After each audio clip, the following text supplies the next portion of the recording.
All right, welcome to the Ordinary American Sunday edition. Christ is risen. Happy Easter. It's a great Easter Sunday.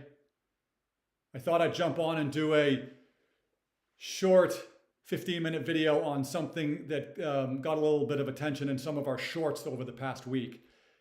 I had mentioned the Jaden Ivey situation, the basketball player from the Chicago Bulls who got fired, let go, for mentioning some Christian comments. And I used that as an example of how the players have been losing power and that they should decertify their union as an opportunity to recalibrate their relationship with the league and with the owners.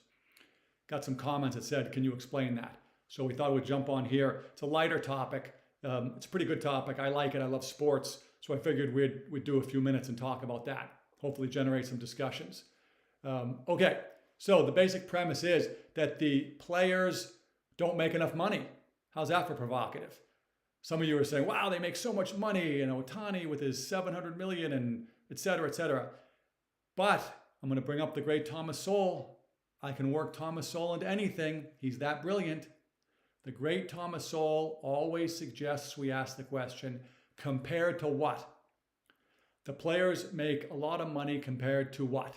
Well, in this case, it would be compared to the owners, the other partners in these sports leagues. And over the last, 20, 30 years, as these leagues have really increased their financial success, the owners have captured a bigger piece of that than the players have. So although their salaries have gone up in many cases, they haven't kept up with the same percentage of the success that the owners have. Does that make any sense? I think I'm saying that right. The other part, much smaller part, is the owners also have so much leverage now that they more or less dictate to the players what the workplace stuff is going to be. We see this in the NFL with the 18-game schedule, with the 17-game and then 18-game schedule, et cetera. Just as a side note, in a sport in all of those sports, there's real wear and tear on the bodies. Injuries can happen in an extra game. And over a career, 6, 8 extra games, 10 extra games can take away a year of play, which is a year of money for the players. So it's not a nothing situation. So compared to what? Compared to the owners. The players don't keep up financially and in other ways. Okay, 2 things at the beginning to mention. 1, unions aren't good or bad. There can be good unions and bad unions. They're just institutions. They're governed by rules. And from my point of view, it's the employees who are the important people, not the institution. So I look at the players and say, it's the players that matter. Whether they're in a union or an association or a widget, or I don't care what the vehicle is. It's the players and how are they being treated financially and otherwise. And in my opinion, the players are not being treated fairly. They've been decreasing in their leverage and their power in that relationship. Okay, that's one thing. On the other side, there are no bad guys here. The owners aren't bad guys. The owners are brilliant, awesome, I don't know many of them, owners. But they're doing what they should be, they're doing what they should be doing. They are running their businesses for their own self-interest. That's good. The problem is that the system that a company and employees work under, once there's a collective bargaining agreement, a union, doesn't work any longer for the players. It works for the owners. And the owners aren't dummies. They're going to keep it in place and keep using it. Right. They're not bad guys. Sometimes in a partnership, you got to have a little tussle and realign and then get back to business. Okay? So unions aren't good or bad, and the owners aren't bad guys. We're just dealing with a situation that these leagues have become so successful. And really, truthfully, the labor laws and regulations weren't designed for these kinds of entities. Okay, what do I mean by that? Well, basically, not going into labor law, but there's the strike for the employees and there's the lockout for the owners. And that's supposed to form a seesaw that gets people to an agreement. Several differences between most industries represented by unions and labor law and the sports leagues. 1, The owners work hard to maintain a monopoly, a full monopoly. You can argue that you could go play some baseball in Japan or hockey in Europe or basketball maybe in Europe or somewhere else, but it's not the same. So I don't want to waste a lot of time on that. It's not the same. And there's no other place to play football. So the players can't go play these things other places. In other unions, if you're a union mechanic in a auto plant, you can go do that somewhere else. They don't have a monopoly on that. Second thing, the owners' balance sheets are way bigger than the players. Now that's mostly always true, but in this case, it happens to really play a role because of the third thing, which is there's only 30 or 32 owners. Almost all of them now are super billionaires, super successful. Whereas the players have, I think the NBA, there's 500-ish people in the Players Association, and I think in the NFL, maybe there's over 2,000. I forget the numbers, but it's in that range. That's a much bigger number to have to get agreement on, number one. And you've got a wide range of balance sheet stability. Rookies, superstars, journeymen, all kinds of different things. Whereas the owners are a much smaller number and all super billionaires. It was true 20, 30, 40 years ago that each league had a few owners that were financially struggling. And so that gave the potential strike some teeth. But what you see now is the trend is labor dispute, lockout, players eventually have to cave and agree to what the owners want. The owners want the union. One question you might be asking is, well, why, in an auto plant, we see all the time that the companies try to decertify the union themselves or get rid of them in some other way. Why don't the owners try to do that? Because the union structure works better for the owners than the players. That's the premise here. How do I mean that? When you have a collective bargaining agreement, ownership becomes exempt from certain rules and regulations that other companies that don't have collective bargaining agreements have to follow. Rules and regulations that in the sports world have to do with drafts, contracts, salary caps, luxury taxes, free agency, and a bunch of other things. So those are the foundational elements of the model that really has made these owners so successful, all of those things. The structure just doesn't work for players. Again, it's not good or bad, it just is, in my opinion. So the owners lock players out, players eventually give in.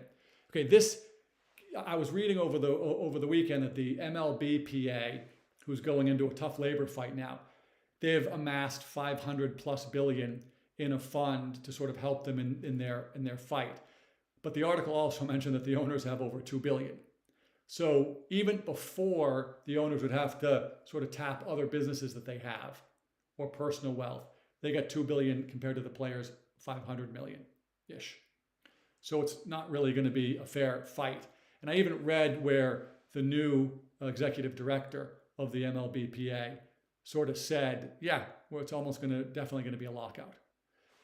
So once you're into the lockout, the die is cast. Unless there's some black swan event happens that the owners suddenly have to change their point of view, they're just going to wait. So the only thing I think the players can do now is decertify. And it's complicated. It requires lawyers. There's rules around it. As I understand it, you basically there's a narrow window where the players can decertify in a way that will likely prevent the ownership from suing to stop the decertification. I'm saying that slowly because that's not something you usually hear in labor disputes. The professional sports team owners usually sue to prevent the players from decertifying. All regular non-sports companies, or at least most, would love to decertify their unions. So you can see the difference in why it works for the owners.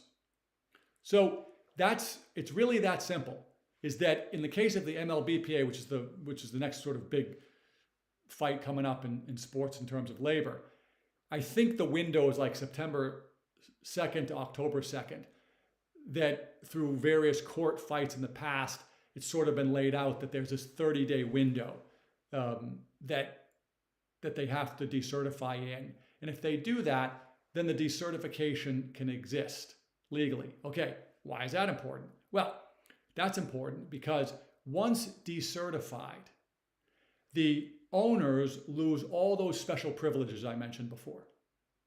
And once they lose all those special privileges, the players can start to sue the owners.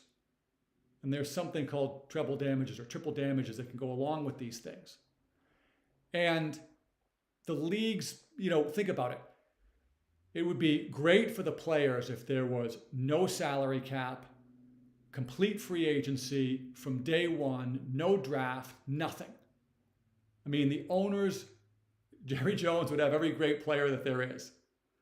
So I'm not suggesting that that's good. I'm suggesting that that's the balance that they're trying to meet. I'm laughing because, the owners essentially get the players to help them not destroy each other financially.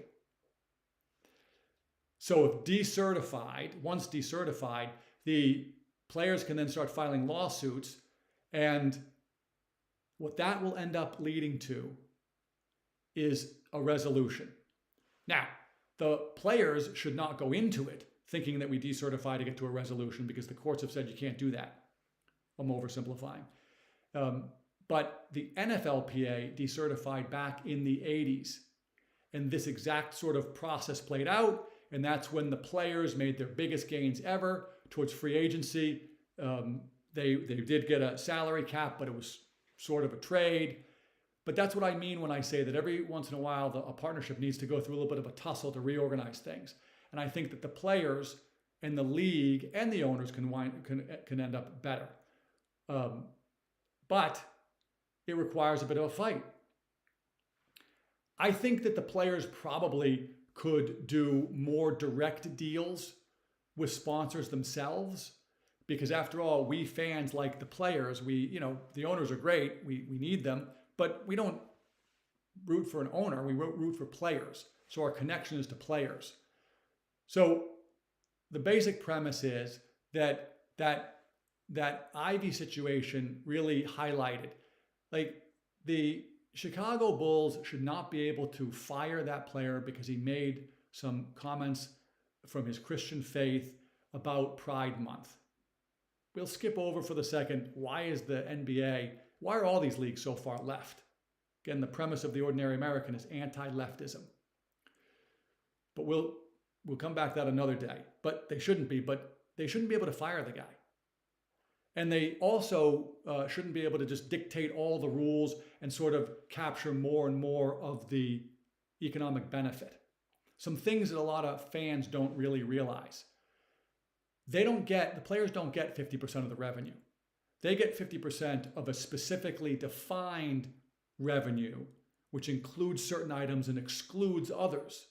Some of the items that I think it shouldn't exclude are sales of franchises. Players get zero from that. Naming rights of arenas. All of the real estate and development around a ballpark or arena or stadium, the players get none of. I'm not saying they should get 50-50 of that, because I know there's some risks taken there that are separate from maybe the team, but none of that development really happens unless there's the arena, stadium, or ballpark, which is only going to happen if there are players playing. And in all these sports, they're taking risk. Some sports it's bigger risk than others, but they're all taking risk and they're all spending their time. So those things are not factored in. So there's a whole lot of places. I mean, I look at college sports, and what's going on and what we see there is unlimited free agency. You can transfer whenever you want. And there's no salary cap. The House decision is trying to put in a salary cap. I look at it and say, college football has never been better. Go Cignetti. Indiana's a national champion. That was awesome. It's been great the last few years. So yes, it's scary and other things, but I think college football has been great. I hope they don't ruin it with overregulation. Okay, so that was the basic premise. Players don't have enough say. They don't make enough money. It's not a good or bad situation. The goal shouldn't be to save the union. The goal should be to get the players the best deal possible. That's the focus, or should be the focus, in my opinion. Players benefit. On the owner's side, they're just doing what they should be doing. That's important. By the way, because of what they've done, yes, the player salaries have gone up. It's just my opinion, Thomas Sowell, compared to what, hasn't gone up as much as the owners. So that's the general idea. Trying to keep this under 15 minutes. It's about 15 minutes right now. I did want to add on one thing because it's freedom money, Bitcoin, and there aren't, in my opinion, enough athletes who have fully immerse themselves in the benefits of Bitcoin and now the digital credit instruments, STRC and SATA. They seem to me to be tailor-made for athletes. Athletes who are going to make, big amounts of money, hopefully in a short period of time early in their career. And then later, many of them will go on like a Tom Brady and make more money outside of football or their sport. But I think most won't. So these digital credit assets, which pay huge dividends, can be ways for athletes to replicate their income, throw in Bitcoin and or the common stock of these two companies, Strategy and Strive, and you can sort of start to replicate a asset appreciation and income portfolio post-career. So that's like a player public service announcement. Okay, that's it. Happy Easter. We're happy you're all here. Please like, follow, subscribe, pass on whatever we can pass on to others if you found this interesting and enjoyable. And we will see you tomorrow at 2 o'clock as we do every day from Monday through Friday. Happy Easter.